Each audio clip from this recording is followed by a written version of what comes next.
26 বছর ধরে পরিবার কর্মচারীরা মাঠ কর্মচারীরা নিয়োগ বিধির থেকে বঞ্চিত। আমাদের দেয়াল পিঠ থেকে গেছে, তাই আমরা নিয়োগ বিধির জন্য রাস্তায় নেমেছি। নিয়োগ বিধি হাতে পেলে আমরা আমাদের কর্মস্থলে ফিরে যেতে চাই। কর্মস্থল ছাড়া থাকতে আমাদের ভালো লাগে না। নিয়োগ বিধির মতো একটা যৌক্তিক দাবি আমাদের নাই।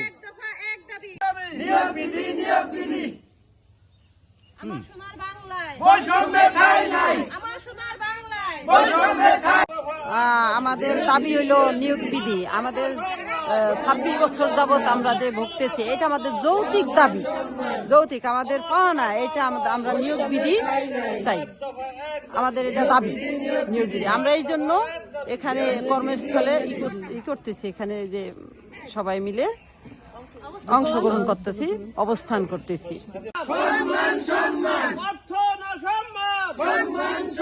আমি হচ্ছে FWV, আমরা FPI, FWV এবং FWA আমরা সবাই মাঠে নেমেছি। আমাদের নিয়োগ বিধি আছে FWV দের, কিন্তু আমরা নিয়োগ বিধি পরিবর্তন চাই এবং FWA এবং FPI দের কোনো নিয়োগ বিধি নাই, এটা বাস্তবায়ন চাই। আমরা পরিবার পরিকল্পনা পরিদর্শক এবং পরিবার কল্যাণ সহকারী এবং পরিবার পরিকল্পনা পরিদর্শক এই সবাই আমরা নিয়োগ বিধির জন্য আজকে আমরা মাঠে। আমরা আজকে কেন মাঠে থাকবো? আমরা আমাদের কর্মস্থলে ফিরে যেতে চাই। এই জন্য আমাদের কর্তৃপক্ষের কাছে জোর দাবি জানাচ্ছি, আমাদের নিয়োগ বিধি যেন খুব দ্রুততার সাথে আমাদের কাজ করে দেয়। এই জন্য আমরা সবাই যেন স্ব স্থানে ফিরে যেতে পারি। এই জন্য আমাদের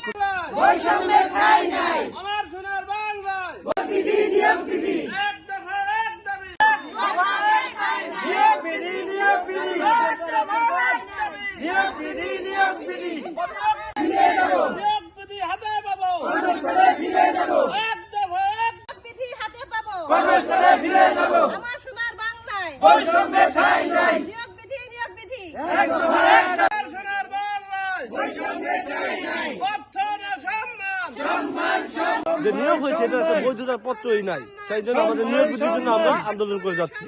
সম্মানের দাবি আমাদের অধিকার, এটা আমাদের দাবি না, এটা আমাদের সবার অধিকার। এটা আমাদের চাকরির অধিকার, আমাদের ন্যায্যগত অধিকার। এই অধিকার জন্য আমাদের দিয়ে দেয়। আমাদের কর্তৃপক্ষের কাছে সবিনয় অনুরোধ জানাচ্ছে আমাদের এই দাবি যেন অতি দ্রুততার সাথে আমাদের দাবি যেন মেনে। আমাদের দ্রুত নিয়োগ বিধি বাস্তবায়ন হোক, আমরা যেন আমাদের কাজে যত তাড়াতাড়ি ফিরে যেতে পারি। আমরা চাই না আমরা এভাবে রাস্তার মধ্যে অফিসের সামনে দাঁড়ায় থাকতে। এখন আমাদের সবার প্রাণের দাবি এবং আমাদের কর্তৃপক্ষের কাছে আমাদের একটাই আশা, যেন আমাদের নিয়োগ বিধি দ্রুত গেজেট আকারে প্রকাশ করে যেন আমরা কর্মস্থলে দ্রুত ফিরে যেতে পারি, আমরা আমাদের কাজে ফিরে যেতে পারি।